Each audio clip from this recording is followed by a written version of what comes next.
Amen. Pagin po natin ang ating pong mahal na pastor. Maraming salamat po. Oras na ito na tayo po ay nagkasama para tayo maglingkod sa lipayan ng Diyos. Amen? Walang ulan dahil nagkatid ng kasal sa Bulacan, nagkakaramutan. Tapos naman yung sa iba ay may lagnat. Dahil gusto ko yung prayer dahil malamig ang panahon at ang buwan sipon, no? Kaya patuloy tayo mag-ingat sa virus ng makalan. So ngayon po, di na po tayo magtatagal. Buksan po natin ating mga Bible in the book of Philippians chapter 3. Philippians chapter 3, let us read verse number 15 down to verse number 17.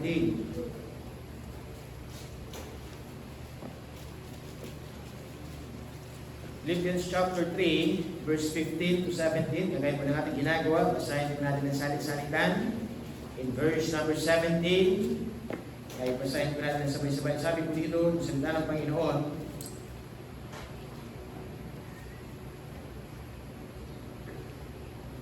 unahin ko po sa verse 14. Sabi po dito, I press toward the mark for the prize of the high calling of God in Christ Jesus. Verse 15, kayo po, begin. Let us therefore, as many as be perfect, be thus-minded, thinking, be otherwise-minded. God shall be revealed in His Son. Verse number 16, nevertheless, whereto we have already attained, let us walk by the same rule, let us mind the same thing. Verse number 17, sabay-sabay tayo, begin. For many of whom, verse 17, brethren, ready, begin. Brethren, be ye followers together of me, and mark them which walk, so as ye have us for an example. Tayo po lahat, kayo po saglit na nalangin. Sa prayer namin, Diyos, hila sa lahat. Kami po, Diyos, sila po rin po nagpapasalamat. Maraming salamat sa mawin ng ginawin, umitin namin ng pakinggan.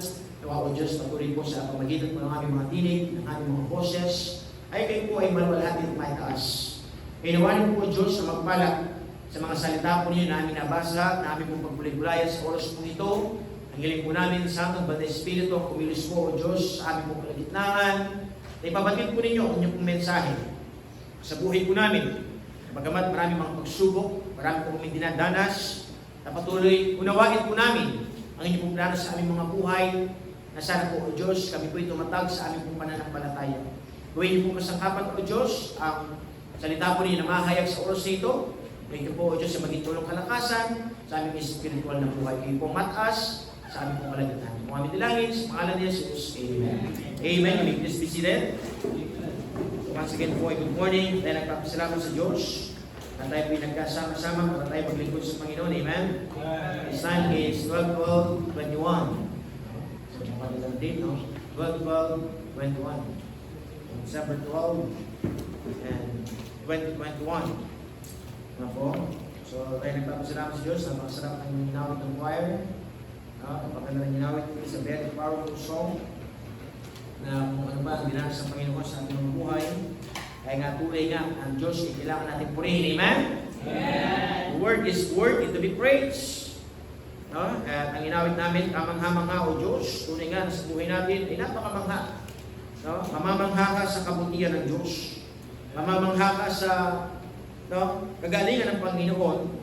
Na sa buhay natin, kahit ano man aspeto ng ating buhay, ay tingnan natin na ang Diyos talaga nagiging dahilan kung bakit tayo nakakapagpatuloy, kung bakit hanggang ngayon ay nakakatayo tayo dahil lamang sa habag at biyaya ng ating Panginoon Diyos. So, dumako tayo sa salita ng Panginoon sa oras nito. Ang sabi ng salita ng Diyos in Philippians chapter 3 and verse number 14, I press toward the mark for the prize of the high calling of God in Christ Jesus. Nasa buhay natin, sabi ng Panginoon, sabi ng Apostle Paul sa bawat mga tao, bawat na nakakapakinig ng salita ng Diyos, kailangan kang sabihin natin magpatuloy. Kailangan kang sabihin natin maging seryoso. Sa panawagan, mataas na panawagan ng Panginoon sa atin. Kaya sabi sa verse number 15, let us therefore, as many as be perfect, na dapat daw tayo, na sabi natin nakakapakinig ng salita ng Diyos, tayo magpakasakdal, tayo sabi natin magpakabanal, na tayo po magkaroon ng magkamukha ng pag-iisip. Sabi dito, be thus-minded, and anything be otherwise-minded, God revealed even this unto you. Nasabi dito mga kapatid sa verse number 16, nevertheless, word 2, we have already attained. Meron na tayo, dahil tayo nakapakinig, dahil tayo nakaunawa. No po, na meron tayo sabihin natin na unawaan. Ngayon mga kapatid, sabi dito, let us walk by the same rule. Lumakad daw tayo mga kapatid, doon sa parehong pagkabatas. Parehong sabihin natin pagka sabi ng salita ng Panginoon, let us mind the same thing. Magkaroon tayo ng parehong kaisipan. No po, sabi dito mga kapatid, these words are important to us. Important for one primary reason. The goal of becoming more Christ-like does not apply only to church leaders.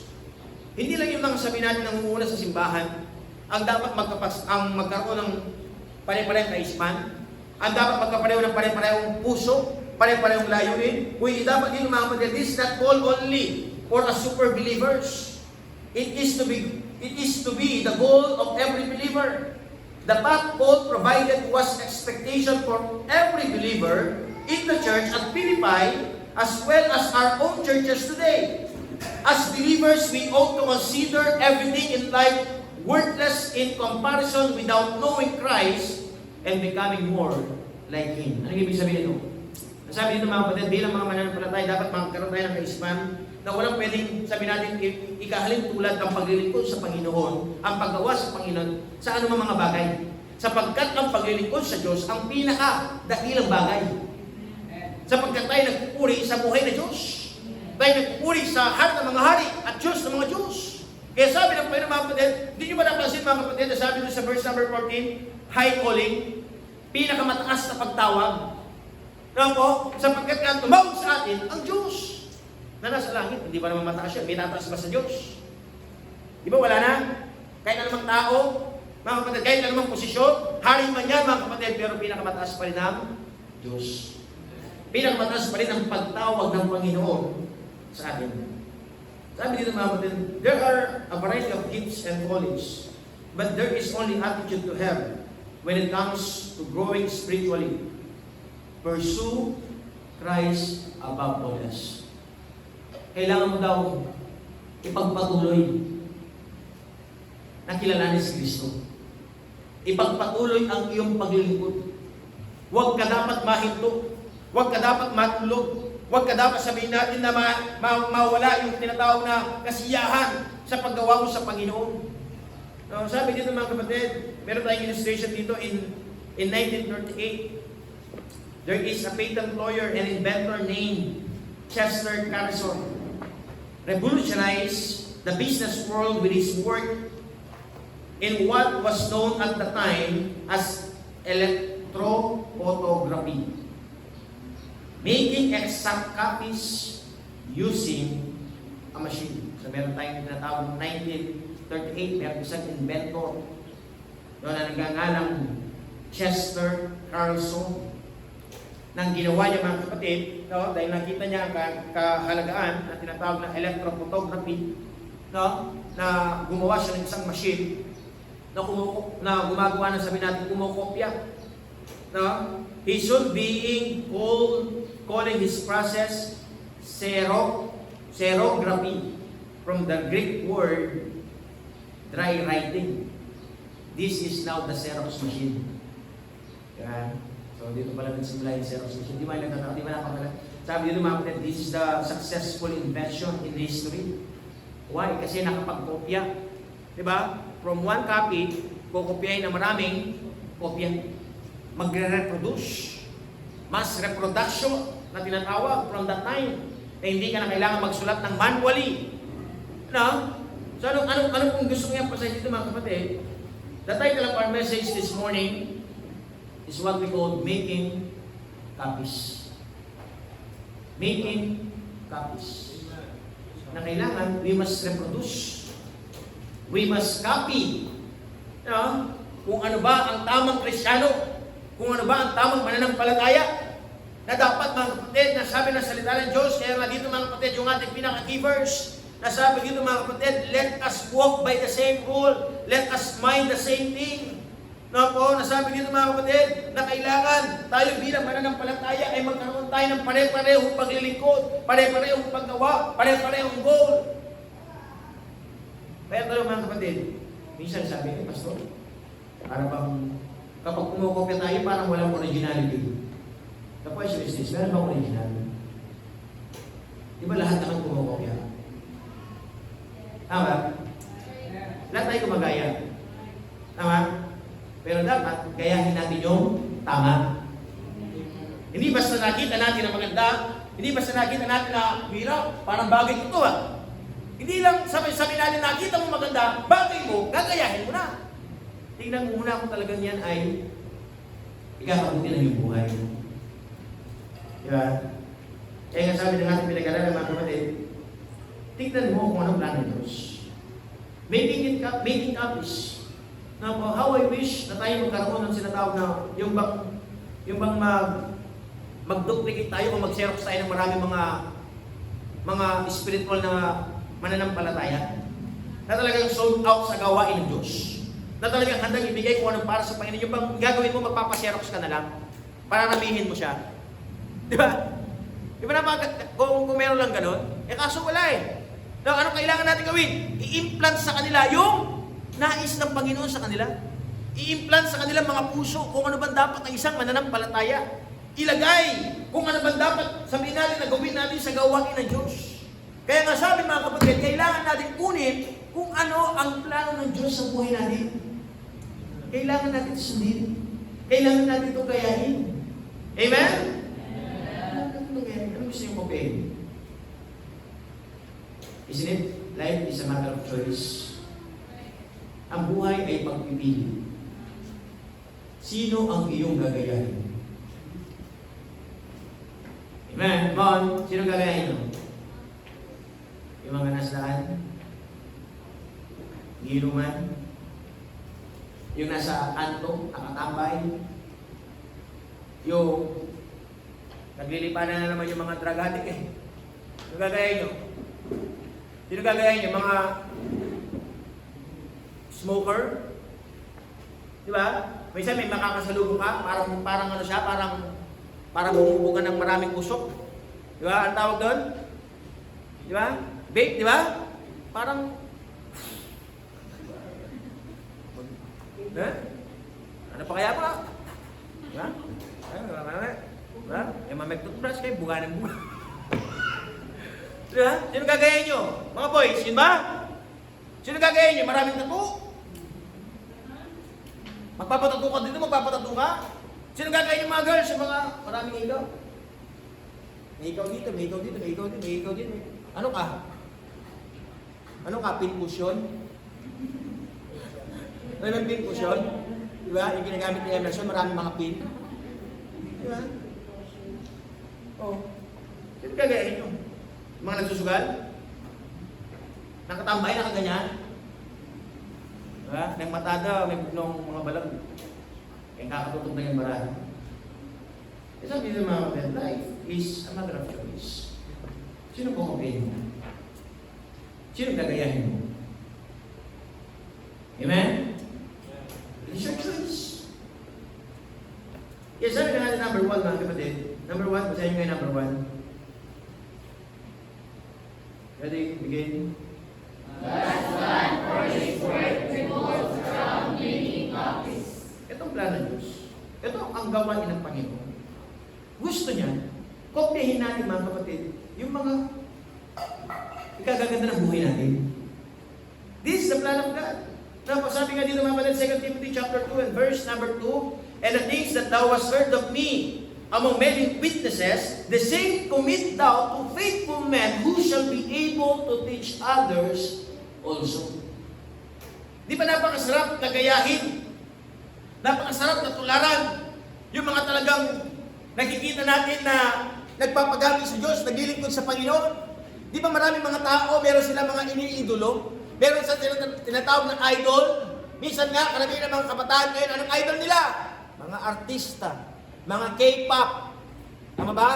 Mga sabi natin, mga sa telebisyon, kaya pati yung buhok, ginagaya, pati yung hawi ng kilay, ginagaya, pati yung dito, ginagaya. Kaya, hindi na rin idol kaya kayo kang vice ganda. Minsan din, gupit yung vice ganda Di ba? Dapat, gupit pa lang. Gupit Kristiyano na, amen? Gupit mananampalataya. Anong ibig sabihin? Dapat may kaayusan. May kaayusan. Parang mga kabataan ngayon, iniidolo yung makamundong idolo. Ina-idol nila. Magpapagupit ka, mga kapatid, ititira mo sa gitna. Ano ka, kabayo? Kasi bakit? Kasi sa totoo lang, kapag hindi ka nagpaka-aware, hindi ka sisikat. Di ba sabi ng mundo? Kaya aware sila Diba? Kaya nga dito mga kapatid, hindi yan ikagaganda ng buhay mo. Kaya sabi ng Diyos mga kapatid, kailangan ang gayahin natin yung mga tapat na naglilingkod sa Diyos. Yung mga makikita natin, bakit hindi natin gayahin si Moses? Bakit hindi natin gayahin si Joseph? Bakit hindi natin gayahin mga kapatid yung mga lingkod ng Panginoon? Minsan, mas kilala pa natin yung mga hindi mananampalataya kaysa sa mga tapat na naglilingkod sa Diyos. Kaya sabi dito mga kapatid, kailangan magkaroon tayo ng pattern. Sabi nga dito mga kapatid, that in the process we are commanded to follow is the pattern after the Lord Jesus Christ. Diba, ano ginawa ng Panginoon mga kapatid? What is that pattern? No? Buksan nga natin mga kapatid, in Ephesians chapter 2.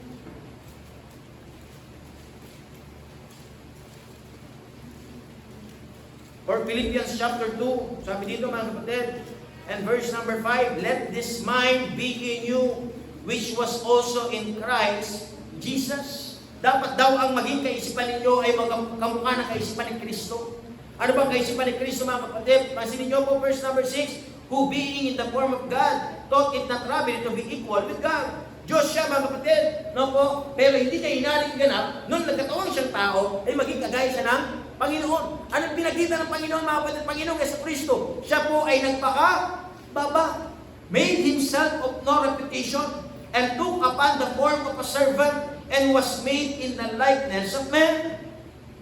Hindi niya inalitala mga kapatid na kanyang reputasyon. Hindi niya tinignan mga kapatid kung saan siya ipapanganak. Ano pinakita ng Panginoong Yesu Kristo mga kapatid? Yung kaisipan na dapat ikaw ay magpakababa. Na po? Na dapat sa buhay mo natin mga kapatid, alisin ang kayabangan, tayo magpakababa, para ang Diyos may taas sa buhay natin. Di ba kaya kalagi sinasabi sa inyo mga kapatid, dapat willing tayong mag-decrease para ang Diyos mag-increase sa atin. No? Dapat ganun mga kapatid. Magpakababa tayo. Yung palagi natin sinasabi, hindi ko makakayanan to kung hindi dahil sa tulong ng Diyos. Hindi ko makitatagumpay ito kung hindi dahil sa paggabay ng Panginoon. Hindi ako makakuha ng award kung hindi dahil sa kagalingan ng Diyos sa buhay ko. Yung palagi natin sinasabi, hindi natin magagawa ito kung walang Diyos. Why? Because we are nothing without God. Amen? We are nothing without God. No po? Pero nung tinanggap mo si Kristo sa iyong puso, you are now something. Dahil wala kang halaga. Dahil wala kang kwenta. Pero ngayon, tinanggap mo si Kristo sa iyong puso, nakinig ka, naniwala ka, naging mahalaga na ang buhay mo. Sa aming mga bisita, gusto nyo maging mahalaga ang buhay nyo, ilagay nyo si Kristo sa puso nyo. Mag-iiba ang kwento. Bakit? Kasi babaguhin ng Diyos ang buhay nyo. Ire-renew niya ang puso mo, ire-renew niya ang isipan mo. Di ba? Kaya sabi dito mga kapatid, tingnan natin na kung ano ba ang dapat natin gayahin. Ang pinaka-dapat natin gayahin si Kristo. Ang kanyang kababaan, ang kanyang kabaitan, ang kanyang biyaya, ang kanyang sabihin natin pagmamahal. Yun ang nais ng Diyos eh. It is nothing less than making copies of ourselves. Huwag mo nang ipakopya ang sarili mo, ipakopya mo ang Diyos sa buhay mo. Diba? Sabi nga ng ating text mga kapatid, be a followers of me as I follow Christ. Sabi niya Apostle Paul eh. Na po, sabi dito sa Ephesians chapter 5 and verse number 1, be ye therefore followers of God as dear children. Maging tagasunod kayo sa Diyos na parang mga bata. Diba? Bakit? Di ba ang bata hindi sumusuway? Sumusunod lang yan. Tama? Dapat daw tayo ay dapat sumunod sa Diyos. Gayahin natin ang Panginoon. Sundin natin ang plano ng Diyos. Sundin natin ang kagustuhan ng Panginoon sa atin. Na po, kaya lang yung sinasabi mga kapatid, alisin natin ang sarili natin kagustuhan, sundin natin ang kagustuhan ng Panginoon. Ito ang dapat nating alalahanin. Ito ang dapat nating isipin. Kaya nasabi ko nga sa inyo mga kapatid, sino ang gusto yung gayahin? Life is a matter of choice. And the question is this, whom will you copy? Alam ko to, kaya nga tayo mga magulang, tayo mga lolo-lola, nakakatanda, kailangan po tayo mag-set ng example. Ayusin natin ang buhay natin. Minsan sinasabi mo sa iyong mga anak, huwag kayong lumaki, sugarol! Pero ikaw mismo na magulang, sugarol. Tama? Minsan sasabihin mo sa iyong anak, huwag kang maglasing! Pero mismo, ikaw ay naglalasing. Diba, huwag kang manigarilyo, pero mismo ikaw, hitit ka ng hitit na sigarilyo. Tama? Anong ibig sabihin ng mga kapatid? Bilang mga nakakatanda, dapat mag-ayos na tayo. Nakaunawa tayo ng salita ng Diyos, na po, dahil alam natin mga kapatid, yung mga anak natin, mga apo natin, mga pamangkin natin, tumitingin sa inyo, tumitingin sa atin. Kaya anong kailangan natin gawin? Mag-aayos tayo. Kasi bakit? Gusto natin yung mga susunod sa atin, magiging maayos din. Tama ba? Tama ba mga young people? Minsan nakikita natin sa kanila. Tama ba? Kasi bakit? Nagagawa eh. Kaya nga sabi ng Diyos mga kapatid, kailangan tayong mag-ayos. Sabi ko nga po sa inyo mga kapatid, yes, we are not perfect. Lahat tayo may kapintasan. Lahat tayo sabihin natin may mga pagkakamali. Pero ang sabi ng Panginoon, dapat willing tayo magbago para sa Diyos. Willing tayo magbago para sa ating pamilya. Willing tayo magbago mismo para sa ating sarili. Amen? Willing tayo magbago. Anong gayahin natin? Gayahin natin ang Diyos. Gayahin natin ang paglilingkod sa Panginoon. Diba? Gayahin natin kung ano ang tama. Gumagaya ka na rin lang. Gumaya ka na yung maayos. Amen? Ginaya mo yung tabingi. Ginaya mo yung baduy. Ginaya mo yung pangit. Kaya pangit ka rin. Diba? Baduy ka rin. Magulo ka rin. Kaya kailangan mong gayahin. Gayahin mo yung may kaayusan. Amen? Gayahin natin yung tama. Gayahin natin kung ano yung kapatid yung the best. Kaya sabi nga ng ating pinag-aralan, making copies. Let us making copies mga kapatid. Mag-xerox tayo, mag-duplicate tayo ng marami ng ano mga kapatid? Spiritual Christian, spiritual young men, spiritual ladies. Diba? So, do you imagine, bakit ito mga naka-Amerikana? Dahil hindi naman nag-Amerikana to. Meron nang nag-Amerikana ng isa? Bibira, napakaganda. Diba? Presentable. Kaya anong ginawa? Kumaya. Diba? Kaya nga yung mga tumatayo dito, dapat maayos. Diba? Kunwari si Brother Emerson. Diba? Magpapagupit siya, lalagay niya dito yung ano niya, yung zigzag. Eh dahil nakatayo siya dito. Anong gagawin? Mga boys, bibira, bagay ni Sir Emerson ha. Gagayahin ko nga. Diba? Kaya tayo mga tumatayo dito, di ba? Ayos-ayos tayo. No? Si Brother Daryl, nagpahiwa dito. Kilay. Lalo niyo yung nakahiwa ng kilay dito? Si Mark Peras. Hindi kilala si Mark Peras, no? Wala ng kilay. No? Oh. Gumaya. Kaya dapat, tayong mga tumatay dito, set as an example. No? Mag-set tayo ng rules, mga kapatid. Kaya nga dapat, mga kapatid, sa buhay natin, hindi dapat tayo kopyahin. Kopyahin dapat natin ang kagustuhan ng Diyos. It's not about ourselves, it is about God. Hindi ang istorya sa atin, ang istorya ay sa Diyos. Amen? Ano ba mga kapatid? Number 2, this is not a matter of setting ourselves up in pride as great examples, but a matter of living like Jesus. Ito nga yung sinasabi ko mga kapatid. Hindi yung istorya dahil sa atin. Huwag mong ipagmayabang yung nagagawa mo. Huwag mong yung mga sabi natin nagagampanan mo. Huwag mong ipagmayabang. Anong kailangan natin gayahin? Ang kagustuhan ng Diyos. Ang Diyos sa ating buhay, si Jesus. 1 Corinthians chapter 11 verse number 1. Basahin nga natin to. 1 Corinthians chapter 11 and verse number 1. Ano ba sinabi ng salita ng Diyos dyan? Ano ba sinabi ni Apostle Paul? Be ye followers of me, even as I followed am of Christ. Maging tagasunod kayo sa akin na habang sinusunod ko si Kristo. Di ba? Kaya nga sa church natin, mga kapatid, yes, may pastor, pero huwag niyong idolohin si pastor. Di ba? Kasi nga si pastor, ang sinusunod niya rin ay ang Diyos. Anong ibig sabihin? Dapat sa isang simbahan, ang natataas, hindi ang tao, kung hindi ang Diyos. Hindi si pastor ang natataas dito. Hindi si pastor ang pinagmamayabang. Dapat ang tinataas natin ang Diyos. Ang pag-ibig ng Panginoon, ang kabutihan ng Diyos. Bakit ako napapad sa simbahan ito? Dahil ang Panginoon, meron siyang dinalang lingkod ng Panginoon. Diba? Ganun lagi. Diba? Dapat lagi ang kapurihan sa Diyos.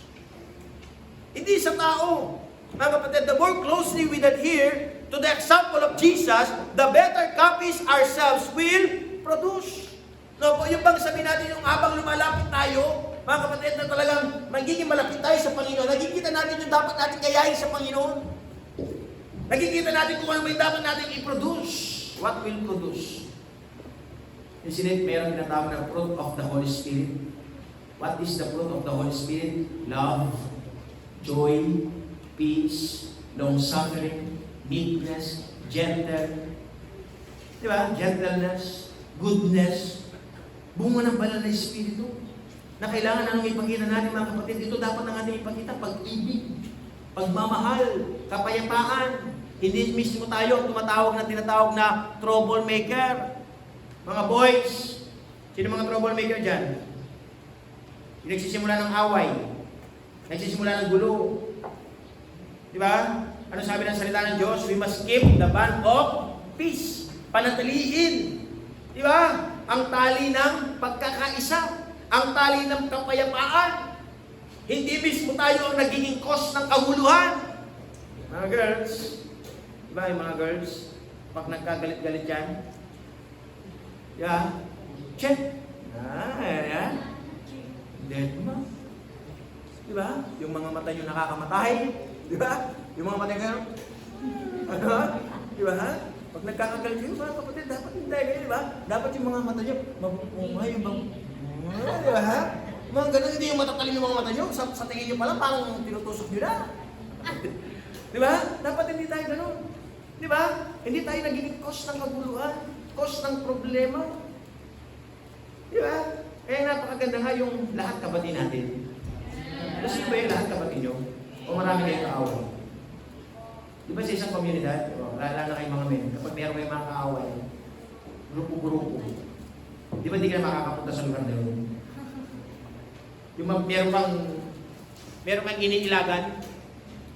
Bakit? Kasi meron kang nakaaway doon. Di ba napakaganda? Dahil ikaw ay mananampalataya na. Dati, problema ka ng mundo, problema ka ng barangay. Pero ngayon dapat hindi na. Pinapakita mo na ang pag-ibig ni Kristo. Pinapakita mo na ang kapayapaan. Hindi na ganun ang buhay ko. Di ba? Nagbago na dahil sa Diyos. Di ba? Dapat ganun eh. Di ba? We must make copies. No? Tama, no? Dalawa na. Kaya inumin ko muna kasi dalawang binigay. Ha? Baka may susunod pa kasi. No?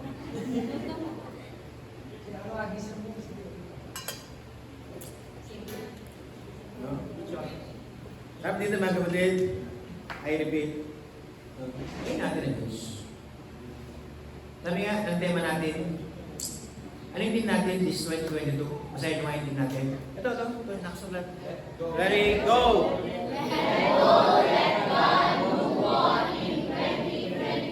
Let go. There are things that we must let go. Sabi nga ng mga girls, let it go, let it go. La la la la la. Let go.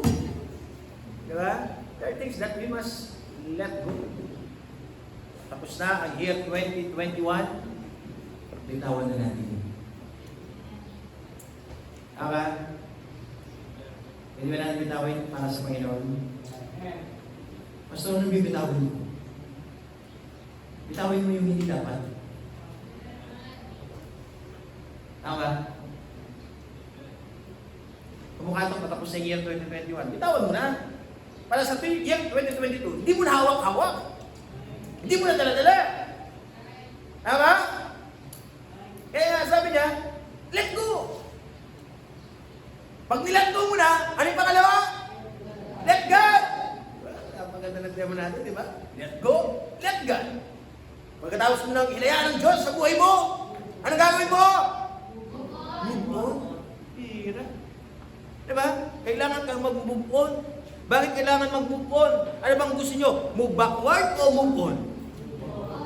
Paano ka makakapunta sa iyong kinaroroonan? Mag-move backward ka ba o mag-move on? Move on. Bakit ka mag-move on? Kasi nga, ang Diyos ang gumagawa sa iyo. Di ba? Yan ang pagandang tema natin eh. Let go, let God, move on. Di ba? Kaya sa buhay natin mga kapatid, I repeat, being a Christian, magpatuloy tayo sa ating paglilingkod. Di ba? Hindi lumilipas ang Panginoon. Yung panahon mga kapatid, ikaw ay magle-let go na rin sa Diyos. Baliktad eh. Ay, ganun ba? Kailangan mag-let go ako. Sige nga, ile-let go ako na ang Diyos. Would you imagine? Ang pinili mo pa mali. Di ba? Mas pinili mong bitawan ng Diyos kaysa bitawan ang pinaka-ninanais mo sa buhay mo. Mali. Amen? Kailangan bitawan yung mga bagay na hindi maganda. Hayaan natin ang Diyos ang manguna sa atin. Tapos, kaya sabi na number 2, mga kapatid, it is not a matter of setting ourselves up in a pride as a great example. We are not the great example. The great example and the best example is Jesus. Amen. Following Jesus. Copying Jesus sa buhay natin. Sabi nga ng Panginoon, di ba? Be ye holy for I am holy. Magpakabanal kayo sa pagkatamay banal. That's the challenge. Ano po? Nandiyan pa ba kayo? Amen. Number 3. Amen? Amen. Number 3 na. This is the last thing. Amen? Ano number 3? Sa inyo nga? We must never forget that whether we intend it or not, we have a great influence on those around us. Huwag daw natin kalimutan. Huwag mong kalimutan mga kapatid, no? Na sa iyong paligid, meron kang tinatawag na great influence. Na meron nakatingin sa iyo. Baka doon sa mga ginagawa mo, ito nga yung sinasabi ko mga kapatid, gayahin ka ng iba. The question is this, tama ba ang ginagawa mo? Baka kasi kapag hindi tama ang ginagawa mo, may gagaya sa iyo. Gumaya siya. Sino may kasalanan? Sapagkat tinignan ka niya. Dahil tinignan ka niya, hindi ka magandang ehemplo. Di ba? Hindi ka magandang gayahin. Hindi. Nagkamali siya. Iba, mali ang kanyang ginaya. Hindi. Di ba? Kaya nga nung kailangan natin gawin mga kapatid, we have a great influence. Di ba nga sa kayong mga millennials, meron kayong tinatawag ng influencer sa... Meron tinatawag ng influencer. Di ba? Mga nagbablog. Di ba? Yung mga, sabihin natin mga nagba-viral na tinatawag o influencer. Bakit? Kasi marami silang na-influence. Kaya dapat sa buhay natin mga kapatid, na dapat magkaayos tayo. Maging kagaya tayo ng isang sabihin natin, totoong mananampalataya, totoong naglilingkod. Di ba? Totoong Kristiyano. Di ba? Ano kayo? Kristiyano o Kristiyano? Christian. Di ba? Yung iba, Christian lang eh. Di ba? Anong pinubusog? Anong pinubusog? Hindi ang puso, hindi ang isipan, sa salita ng Diyos. Anong pinubusog? Diyan. Yung iba, Kristiyano. Bakit? Hanggang yan eh, unano yun. Eh, daragol kayang pananampalataya. Di ba? Anong ibig sabihin? Hindi nag-grow. Dapat, mag-grow. Di ba? Kaya nga sa buhay natin mga kapatid, use natin. We must be careful to live so that our pattern is a good one for others to follow. Diba? Napakaganda yung tinatawag na pattern. Kapag yung pattern mo mali, ano yung magiging outcome? Mali din. Diba? Ay nga si Brother Emerson, meron yung tinatawag na pattern. laging inayos niya. Kasi nagtatahi siya ng ng mga upuan dyan. No, yung tela ng upuan. Ano ginawa? Ginayos mo na yung pattern kasi kapag yung pattern tabingi, kubit. Di ba? O, pang kubit. O, kubit yung magagawa. Tama? Kaya dapat ayusin yung pattern para, kapag gumawa ka, pare-parehas na maayos. Diba? Kaya dapat mga kapatid, ayusin natin yung pattern. We must be careful to live so that our pattern is a good one for others to follow. Ayusin natin. Inuulit ko, may nakatingin sa atin. Pastor Sino. Mga tao sa paligid mo. Bakit sila nakatingin? Kasi may mata sila. Kaya dapat we must set a good example. Diba? Sabi ko nga, darating tayo magkakaroon din ng pamilya. Yung anak ninyo. Diba? Kayo, tinitignan kayo. Diba? Idol nyo, magulang nyo. Tama? Tapos nagkikita ko nila, nagsusugal. Bira, maganda pala. Diba? Diba nga, meron tayong tinatawag? Sa paningin ng bata, diba? Lahat na gawin ng magulang ay tama. Kasi bakit? Bata pa yun eh. Akala niya tama kasi bakit? Ginagawa ng tatay niya, ginagawa ng nanay niya. Kaya anong gagawin niya? Mainput sa kanya guys, panay tama yung ginagawa. Kaya anong gagawin? Gagayahin niya. Diba? Anong pattern ibibigay mo sa pamilya mo? Anong pattern ibibigay mo sa mga anak mo? Anong pattern ibibigay mo sa mga apo mo? Kaya nga dapat mga kapatid, napakalagay na tao ng legacy. Anong pwedeng iwan mo sa kanila? Anong pwede mong iwan? Pastor, meron akong iiwan sa kanila, kayamanan. Minsan nga yung kayamanan yan, yan pa yung pag-aawayan nila. Anong kailangan mong iwan sa kanila? Anong kailangan mong ibigay ng pattern? Dapat ibigay mo mga kapatid ng pattern, ang Diyos. Amen? Pag-ibig ng Diyos. Turuan sila maglingkod ng tama sa Diyos. Turuan sila maglingkod. Turuan sila magpuri. Diba? Sinasabihin mo yung anak mo, dapat every Sunday magsimba ka, ha? Sabi ng anak mo, Tay, ba't ikaw, hindi ka lagi nagsisimba? Hindi na rin ako lagi magsisimba. Diba? Kasi bakit tinitingnan ka eh? Kaya dapat mga kapatid, tayo mga magulang, mismo tayo, maglingkod. Una din sabihin, pakisimba mo na ako muna eh, busy ko kasi. Pwede waring mga nila, pakisimba na ka ma. Lord, para kang mamaging pagkatangay niya, to God be the glory. Lord, ang katatang ko naman praise Him. Diba? Ganun ba yung paglilingkod? Meron tinatag na representative. Di ba lahat naman tayo ay haharap sa Diyos individually? Not family. Ano ibig sabihin nun? Lahat tayo haharap sa Diyos isa-isa. Yung ginawa niya, hindi mo yung pagbibigay sulit. Yung ginawa ko, yung pagbibigay ko na sulit. Amen? Kaya dapat talaga ibig sabihin, kailangan ako mag-Diyos. Kailangan ako mag-set ng pattern. Kailangan ako mag-set ng tinatawag na magandang paglilingkod sa Diyos. If those we influence turn out to be copies of our life, would you be pleased with the result? This is a question. Kung yung mga na-influensyan mo ay kukupiin ang buhay mo, the question is this, masisiyahan ka ba? Masisiyahan ba kayo? Ang kapatid, bagong balita, dahil sa module, yung isang bata, yung isang anak, minandil yun na ang kanyang nanay, patay.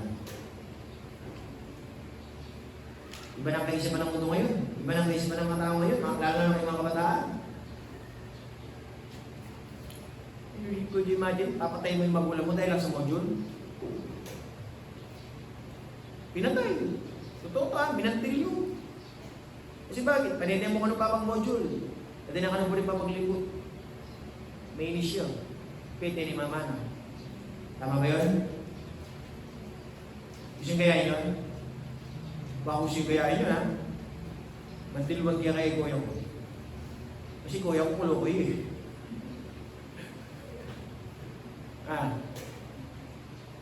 Wag, amen? Hindi magiging maganda yung resulta. Hindi ka masisiyahan sa resulta. Ha? Di ba napakaganda yung kinokopyahan ka ng kapwa mo, lalo na dito sa church? Yung kinokopyahan yung pag-awit mo, paglilingkod mo, di ba? Yung forma mo pagdating sa Panginoon. Di ba napakaganda ng gano'n? Yung kinokopya pati yung mga tayo mo. Di ba? Minsan nga pati pananalita, kinokopya natin. Di ba? Yun ang maganda eh. Yung para sa Diyos yung kopyahin natin. Hindi yung ibang bagay. Kasi bakit? Ikapiperwisyo ng buhay natin yun. Kaya sabi ng Diyos, sino kokopyahin mo?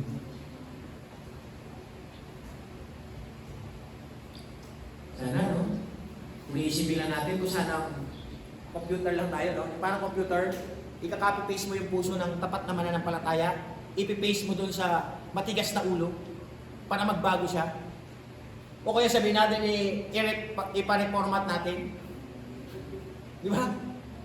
Pa-reformat mo. Pero magagawa natin yung mga kapatid ko, kayo magiginig ng salita ng Diyos. Itong pag-reformat natin eh, amen? Word of God. Kaya nga sabi ng Panginoon mga kapatid, ang pag-iisip natin ay hindi kagaya ng pag-iisip ng Diyos. Kaya dapat kunin natin ang pag-iisip ng Panginoon. Tayo marami tayong kabaloktutan. Tayo marami tayong pagkakamali. Kamalian na nagagawa sa ating mga buhay. Balik prinsipyo. Kaya kailangan natin pakinggan salita ng Diyos. Prinsipyo ng Diyos. Plano ng Diyos sa ating mga buhay. Ito ang dapat natin gayahin. Ito ang dapat natin ipamuhay. Kaya nga tanong ko mga kapatid. Life is a matter of choice. Anong pipiliin mo? Sino ang susundin mo? Diba? May mga kabataan ngayon, ang galing magmura, ang galing mag-trash talk, ang galing sumagot, sumasagot ng papalang. Bakit? Kasi marami napapakinggan, marami nakikita. Diba? Kaya nga, mga kapatid, yung tunay na pagbabago, magsisimula yan sa tahanan. Kaya ako mga kapatid, ang pinakapanalangin ko mga magulang, mga lola, mga nakakatanda, mag-ayos ng buhay para sa Diyos. Para yung mga kabataan, mga apo, mga pamangkin, mag-aayos na sila. Diba? Lalo na kayo mga nag-i-start ng family. Diba? Mga sister like ka, meron na siya baby. Diba? Dapat mag-ayos kasi may baby ka tinitignan ka. Brother Carlos. Diba? Oh. Sister Jeneline, di ba? May baby ka na? Walang human, no? Oh. Someday kayo, magkakaroon ng pamilya. May mga pamangkin kayo. Di ba? Mag-ayos na yun para sa Panginoon. Amen? Pwede po ba yun? Amen. Tip natin ang napaganda. Let go. Let God move on. Kailangan tayo mag-ayos para sa Panginoon. Let's do this for not for us. Not taas natin yung pangalan natin, hindi may taas ang pangalan ng Diyos. Then, huwag natin ipagmalaki. Nagawa natin, natatapos natin, huwag natin ipagmayabang yan. Walang kwenta yan sa harapan ng Diyos. Ano po? Gusto mo magkaroon ng kwenta? Gusto mo magkaroon ng halaga? Maglingkod ka sa Diyos. Magpagamit ka sa Panginoon. Amen? Amen. Ano natin? Ano po? Kaya sa buhay natin mga kapatid, this is just a reminder that we must choose wisely. Choose wisely. Choose God. Hold on the promise of God. Stay on the word of God. Don't go anywhere. Amen? Stand with Jesus. Stand with Jesus. And stay. Manatili tayo sa ginagawa natin Panginoon. This is the righteous way. Tanong na Diyos, are you willing to copy? Or you will still to ignore? Don't ignore God's word. Piliin natin ang Diyos. Dahil lagi ko ba yung Diyos na please? Yeah, our hands, close our eyes. It's our time to make a decision. The Lord is talking.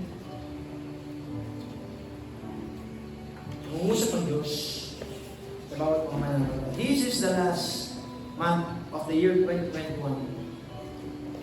Ano na Diyos? Nakukopya mo ba? Dapat